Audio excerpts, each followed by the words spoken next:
즐거운 성탄이 되시기를 주님의 이름으로 축복합니다. 다시 한번 인사할 때는 우리 자신에게 한번 이렇게 인사해 봤으면 좋겠습니다. 자기 자신한테 딴 사람에게 메리 크리스마스 말고 메리 크리스마스. 성탄절을 앞두고 많은 사람들에게 이렇게 인사를 하실 텐데 무엇보다도 다른 사람 뭐 즐거운 성탄 돼야죠. 그런데 무엇보다도 누구보다도 나 자신이 즐거운 성탄이 될 줄 믿습니다.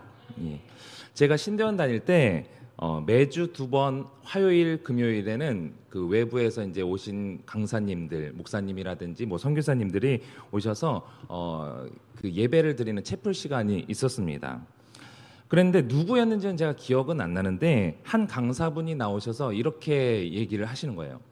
제가 오늘은 여러분들과 이 자리에 나오는데 혼자 오기가 좀 그래서 누구 한 분 유명한 분을 제가 같이 초청해서 데리고 왔습니다. 그분을 여러분들에게 소개하겠습니다. 그분은 바로 예수님! 예수님이십니다. 네, 박수를 이렇게 쳐주시네요. 아유, 고마우셔라. 이렇게 박수를 쳐주시면 좋았을 텐데 그 신대원들이 쫙 앉아있는 그 분위기에서는 저 강사님, 저 목사님 뭐 하는 거야? 이런 반응이었어요. 여러분은 어떻습니까? 여러분들 중에서도 에이 뭐야, 그 상황에서는 좀 썰렁했겠네 하시는 분이 있을 수도 있을 것입니다. 지금은 제가 성탄절이니까 여러분들이 예상을 해서 예수님, 예수님 뭐 이렇게 맞추시는 분이 계셨는데 그 당시에는 뭔가 대단한 분을, 조금은 그래도 유명한 분을 초청할 기세였어요. 왜냐하면 그 당시에는 이제 성탄절도 아니었거든요. 한 9월 뭐 아니면 3, 4월 뭐 이런 시즌이었기 때문에 성탄절이랑은 전혀 상관없는 그 시즌에 예수님입니다 하니까 갑자기 저분은 뭐야 이런 반응이었던 것이죠. 저는 이후로도 오랫동안 그 사건이 잊혀지지 않아요. 왜냐하면 단순하게 생각하면 뭐 별거 아니었네 라고 넘어갈 수 있었겠지만 그 사건을 보면서 나는 평소에 예수님을 어떻게 생각하고 있었지? 라는 것을 고민하게 만든 사건이었기 때문에 제가 신앙생활을 하면서 지금도 여전히 내 신앙에 뭔가 이게 무기력함이 들 때, 또는 내가 제대로 신앙생활 하는 게 맞아? 목회하는 게 맞아? 이런 의문이 들 때 그 생각이 드는 겁니다. 그 당시에 저 역시 이제 여러 신대원생들과 함께 저분 뭐야 이런 반응을 보였어요. 그런데 그 이후로 계속해서 그 사건이 뇌리에서 잊혀지지 않으면서 고민하게 되었던 것이죠. 무슨 이유 때문에 내가 그랬을까라는 것을 이제 고민해 보는데, 첫 번째로는 생각하기를 예수님이 유명하고 위대한 분인 건 맞지만 임마누엘 하나님, 뭡니까? 우리와 늘 함께 하시는 하나님. 그래서 늘 우리와 함께 하시는 하나님이시니까 전혀 새롭지 않았던 것일까? 왜냐하면 여러분들의 가족이 늘 함께 있잖아요. 옆에 계시는 분, 금요 예배, 새벽 예배 때 오시는 분 보면 맨날 똑같은 분이잖아요. 그러면은 일주일 만에 봐도 그래도 반갑긴 하지만 자주 보는 사이면은 그래 반가워 이렇게 하고 끝나지 오랜만이야 이러진 않잖아요. 정말 유명한 분이라면 모르겠지만, 그러니까 우리가 늘 함께 하시는 하나님이기 때문에 내가 그것을 자각하지 못했던 것일까? 그거 하나 함께. 한편으로는 내 인생에 있어서 예수님이란 분이 별로 놀랍지 않는 분은 아닐까? 그분에 대한 내 어떤 기대감이 없는 것은 아닐까? 있었었는데 그것이 사라진 것은 아닐까? 이런 것들을 고민하게 만들었었습니다. 여러분들 역시 마찬가지일 겁니다. 어린 시절 느꼈던 성탄절에 대한 감흥이 없어진 지는 아마 오래되셨을 거예요. 청년들은 좀 그나마 날까요? 청년들? 성탄절에 기쁨이 있으십니까? 연인과의 어떤 그런 기대감? 어렸을 때는 다 같이 이제 성탄절을 기다리면서 산타인지 아니면 부모님이 주시는 선물인지 누군가를 통해서 받는 선물을 기대하면서 또 눈이 오기를 바라면서 화이트 크리스마스를 기대하기도 했지만, 이제는 하늘에서 눈이 오면 어때요? 군대 다녀오신 분들 다 아실 거예요. 하늘에서 내려오는 쓰레기예요. 쓸어야 되거든요. 치워야 되거든요. 그런 감성이 군대 다녀오면서부터 이렇게 많이 사라집니다. 그리고 선물을 받기보다는 내가 이제는 누구에게 어떤 선물, 얼마짜리 선물, 이것을 막 고민하게 만드는 머리 아픈 이제 성탄절이죠. 이런 세상적인 것과 함께 정작 가장 중요한 아기 예수 탄생을 기념하는 그 기쁨조차도 사라져가고 있는 것은 아닌가. 저는 이게 늘 제 자신을 돌아봅니다. 성탄절뿐만 아니라 부활절뿐만 아니라 내게 그 부활의 감격이 있는지, 예수님께서 이 땅에 오신 그 성육신의 사건, 그 위대한 사건, 그 감격이 나에게 있는지. 오늘 본문 1절은 이렇게 시작합니다. 1절 말씀입니다. 그때에 가이사 아구스도가 영을 내려 천하로 다 호적하라 하였으니. 로마의 황제 아구스도를 언급하는 것은 당시 이스라엘이 로마의 통치하에 있었음을 보여주는 것입니다. 팍스 로마나라고 그러죠. 로마의 평화시대를 언급하지만 이것은 엄밀히 따지면 로마 시민 입장에서, 기득권자들의 입장에서의 평화이지 식민지 백성인 이스라엘 입장에서는 로마의 평화를 위한 폭력과 착취를 감당해야만 했었습니다. 호구조사 역시 이 세금 징수와 또 이제 병력 징집을 위해서 실시된 거예요. 이런 상황에서 이스라엘 백성이 무슨 평화를 누렸겠습니까? 오직 그들이 기대할 수 있었던 것은 구약의 예언을 따라서 다윗의 후손에서 메시아의 오심을 기대하는 거예요. 그들이 기대했던 바 메시아가 오셔서 이 로마 통치를 모두 다 물리치고 하나님의 나라를 이 땅에 세우는 것, 그들이 기대했던 것입니다. 본문 4절 이후에도 그런 기대감을 따라서 다윗의 후손인 요셉을 소개하고 있는 것입니다. 4절에서 7절 말씀을 같이 한번 읽어보겠습니다. 4절에서 7절 시작. 요셉도 다윗의 집 족속이므로 갈릴리 나사렛 동네에서 유대를 향하여 베들레헴이라 하는 다윗의 동네로 그 약혼한 마리아와 함께 호적하러 거기 있을 그때에 해산할 날이 차서 첫 아들을 낳아 강보로 싸서 구유에 누었으니 이는 여관에 있을 곳이 없음이러라. 아멘. 여러분들이 다 아는 내용입니다. 다윗의 후손 요셉은 베들레헴으로 호적하러 갔죠. 그곳에서 그의 아내 마리아는 해산할 날이 차서 아이를 출산하게 되었습니다. 다윗이 누구입니까?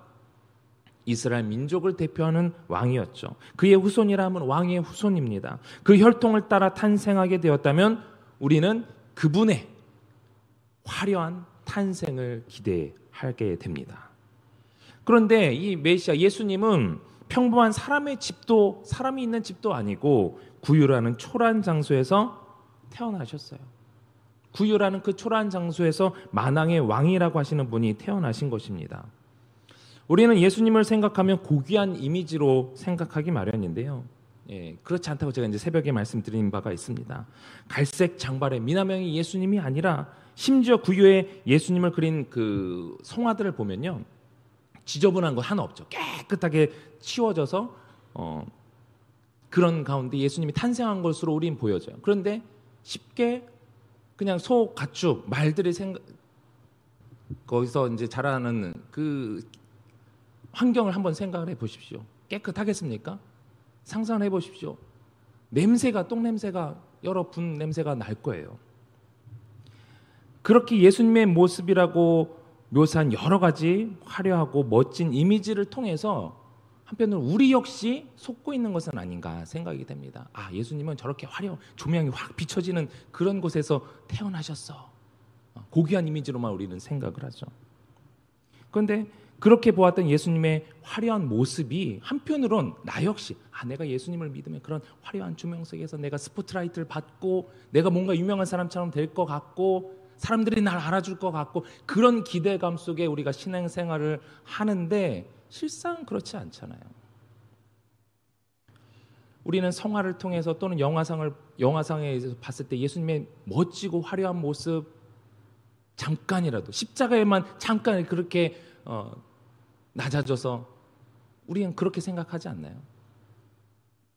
그래서 우리는 그 예수님에 향해서 그 높아진 기대만큼 낮은 곳, 지저분한 곳, 또 그 누구의 관심을 받을 수 없는 곳에 오신 그 예수님을 발견하지 못할 때가 있는 것은 아니냐라는 것입니다.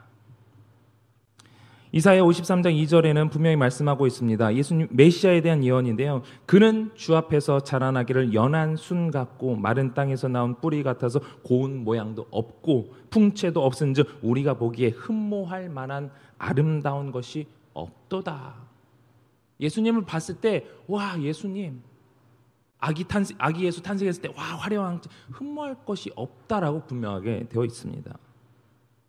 예수님을 향한 높은 기대감, 그것은요 곧 하나님의 온전한 형상이 아닌 내가 바라는 또 다른 하나님을 만들어서 우리로 하여금 진정한 예수님의 모습을 발견하지 못하게 만들지도 모릅니다.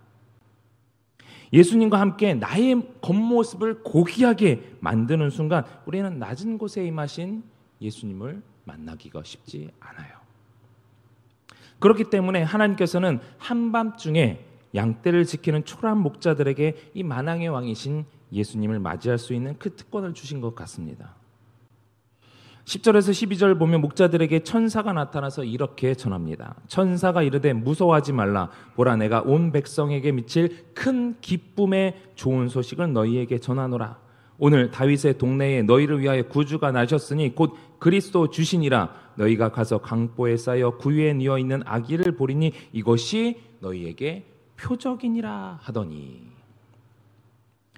하나님께서는 어떤 잘난 모습을 가진 특별한 누군가를 위한 복음이 아니라 온 백성에 미칠, 온 인류에게 미칠 좋은 소식을 우리에게 주신 줄 믿으시기 바랍니다. 그래서 목자들이 발견한 표적은, 그 사인은 무엇이냐? 바로 냄새나고 지저분한 장소에 구유해 있는 아기 예수였어요. 목자들이 발견한 표적은 그거였습니다. 그가 곧 구원자이시고 메시아이시고 나의 주인이 되시는 것입니다. 그래서 그 표적을 발견했을 때 어떤 일이 일어났습니까? 13절 14절 같이 읽어보겠습니다. 시작. 호련히 수많은 천군이 그 천사들과 함께 하나님을 찬송하여 이르되 지극히 높은 곳에서는 하나님께 영광이요 땅에서는 하나님이 기뻐하신 사람들 중에 평화로다 하니라. 아멘. 왜 천군 천사들이 하나님을 찬송했을까요? 하나님의 온전하신 계획이 바로 이 누추한 곳에 태어나신 구유 예수님을 통해서 그 그리스도의 탄생으로 그 사인이, 그 표적이, 하나님의 계획이 시작되기 때문에 천군 천사들이 하나님을 찬송한 겁니다. 목자들이 바로 그 사인을 보게 된 거예요. 우리가 잘 아는 말씀, 요한복음 3장 16절 말씀, 하나님이 세상을 이처럼 사랑하사 독생자를 주셨으니 이는 저를 믿는 자마다 멸망치 않고 영생을 얻게 하려 하심이라는 이 놀라운 하나님의 계획이 바로 그 누추한 구유에서 시작되었다라는 것입니다. 예수 그리스도를 통해서 영생을 얻고 또 영생을 얻은 자가 하나님의 자녀가 되어 친밀한 관계 속에서 하나님을 예배할 수 있게 하셨습니다. 이것이 진정한 성탄절이에요. 진정한 메리 크리스마스입니다. 우리가 성탄에 대해서 즐거워할 수 있는 이유라는 겁니다. 즐겁게 기쁘고 그리스도를 예배할 수 있는 것, 이것이 하나님께서 우리에게 주신 진정한 평화요 복음입니다. 로마처럼 누군가를 억누르면서 상대적으로 얻게 되는 그런 평화가 아니라 죄와 사망의 법에서 진정한 자유를 얻게 되는 진정한 평화. 이것을 위해서 저 낮은 곳 구유에서 태어나신 예수님을 우리가 생각해 본다면 우리가 어찌 기뻐하지 않을 수가 있겠습니까? 상대적으로 내가 눌려서 저 사람은 평화를 얻고 나는 평화를 누리지 못하는 그것이 아니라 온 인류를 통하여서 온 인류에게 동일하게 하나님의 공평한 한없는 그 은혜를 주신 그 성탄의 기쁨이 여러분들에게도 이미 임한 줄 믿으시기 바랍니다. 그것으로 인하여서, 이 사실로 인하여서 내가 기쁘지 않다면, 이거 하나만으로도 내가 기뻐하지 않는다면 우리는 지금까지 잘못된 신앙을 가진 것이죠. 팀 켈러의 탕부 하나님이라는 책이 있습니다. 탕부 하나님. 탕자의 비유 아시죠? 네, 탕자 어떤 사람입니까? 네, 아버지의 모든 재산을 달라고, 내게 돌아올 그 분깃을 달라고 해가지고 그 얘기는 아버지 얼른 죽지 않고 뭐 합니까? 뭐 이런 발언이랑 똑같은 거예요. 몹쓸 아들이죠. 탕자라는 것은 쓸어버릴 탕자예요. 한자. 그러니까 모든 것을 낭비하고 탕진해 버린 아들, 그게 탕자죠. 누가복음 15장에서 나오는 탕자입니다. 보통 이제 부정적으로 사용되는데 저자는 여기서 이 탕의 의미, 이 탕자의 의미를 아버지 곧 하나님께 적용해서 탕부 하나님이라고 말하면서 관심을 갖습니다. 아버지인데 어떤 아버지냐? 모든 것을 다 낭비하는 그런 탕부라는 거예요. 하나님께서. 낭비하고 탕진한 것은 아들뿐만이 아니라는 거죠. 사실 탕자의 비유 앞에 나오는 잃은 양의 비유, 그리고 잃은 드라크마의 비유, 그리고 이제 탕자의 비유, 두 아들의 비유에 대해서 나오는데 모두 다 양을 찾는 목자, 드라크마 하나 잃어버린 그 드라크마 동전 하나를 찾는 여인, 그리고 아들을 기다리는 아버지의 주 관심사가 있습니다. 즉 찾는 사람에게 관심사가 있다는 것이죠. 어떻게든 잃은 것을 찾고 그것을 위해서 시간을 아끼지 않아요. 그거 하나가 뭐라고? 차라리 그 시간에 다른 걸 하지. 동전 하나 아니야, 버리고 다른 걸 그냥 그 남은 돈을 가지고 더 풍성하게 쓰지. 잃은 양 한 마리가 아니라 9마리라도 제대로 케어를 하지. 왜 그 한 마리에 신경을 쓰냐? 우리는 생각할 수 있습니다. 그런데 그 하나를 찾는 것도 모자라서 그 하나를 찾았다고 해서 어떻게 해요? 잔치를 벌입니다. 잔치를 벌이면 그 한 마리 양보다 더 많은 비용이 지출됩니다. 드라크마 동전 하나보다 더 많은 비용이 지출이 돼요. 왜 그렇게 쓸데없는 짓을 낭비하고 있냐라는 것이죠. 제3자가 보면 못마땅합니다. 게다가 그로 인해 잔치를 벌이면 배보다 배꼽이 더 큰 거죠. 계산적으로 따지면 낭비예요. 시간이며 돈이며 쓸데없는 낭비. 그런데 하나님께서는 우리를 위해, 여러분을 위해 아낌없이 사랑을 낭비하셨다고, 아낌없이 쏟으셨다라고 복음서를 통해서 말씀하고 있지 않습니까? 계산적으로 따지면요, 여러분 한 사람 한 사람에게 하나님께서 당신의 모든 것을 주신 거예요. 예수님을 우리에게 보내주셨다는 것은 하나님 당신 모든 것을 다 주신 거예요. 왜 그런 낭비를 하셨냐라는 거예요. 왜라기보다는 그 사랑을 받은 대상이 나라는 것을 생각할 때 우리는 어찌하니 기뻐할 수 있겠습니까? 여러분을 위해 아낌없이 사랑을 쏟으신 그 하나님께서 지금 우리와 함께 계시는데, 지금 여러분들은 그 예수님과 함께하는 그 감격이 있으십니까? 내 안에 계신 그 예수님으로 인해서 기쁨을 처음 만났을 때 한번 기억해 보십시오. 아, 예수님이 내 안에 계셔. 날 구원하셨어. 내 모든 죄를 사하셨어. 내가 하나님의 백성이라니, 그 기쁨이 있었던 때가 언제이십니까? 마지막 그 감격을 누리셨던 때가 언제이십니까? 누구나가 다 어려운 이때에 여러분들이 평안할 수 있다면 그것은 오직 예수 그리스도 때문인 줄 믿습니다. 성탄절을 앞두고 또 한 해를 마무리하는 이 시점에 과연 나 자신에게도 예수님으로 인한 진정 기쁘고 즐거운 성탄, 메리 크리스마스인지를 한번 생각해 보시길 바랍니다. 그래서 이번 성탄절이 다른 어느 때와 같이 아무런 감흥 없이 말만 하는 그냥 메리 크리스마스가 아니라 오직 예수 그리스도 한 분만으로 충분히 기쁘고 즐겁고 행복한 진정한 메리 크리스마스, 진정한 기쁜 성탄절이 되시기를 바랍니다. 그러할 때에 하나님께서 그 누구보다도 여러분들을 향한 그 하나님의 사랑이 느껴지실 것입니다. 그 사랑을 회복할 수 있는 이번 성탄절이 되길 바랍니다. 아니, 성탄절까지 갈 필요도 없고요. 사실 우리는 매일 그런 기쁨 속에 있어야 돼요. 근데 아까도 서두에 이제 말씀드렸듯이 늘 함께 하시니까 그 이유가 가장 크겠죠. 늘 함께 하시니까 함께 하지만 더 그분으로 인해서 그분께서 나를 위해 하신 일이 뭔지를 생각하면은 그냥 나와 함께 하고 계신다는 그 이유만으로는 우리가 그냥 가만히 있을 수가 없어요.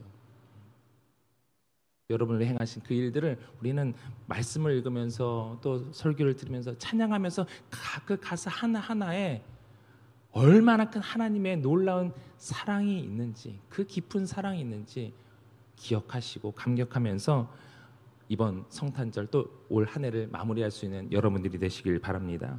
그런 차원에서 우리 다시 한번 자신에게 이렇게 인사를 하겠습니다. 메리 크리스마스, 메리 크리스마스.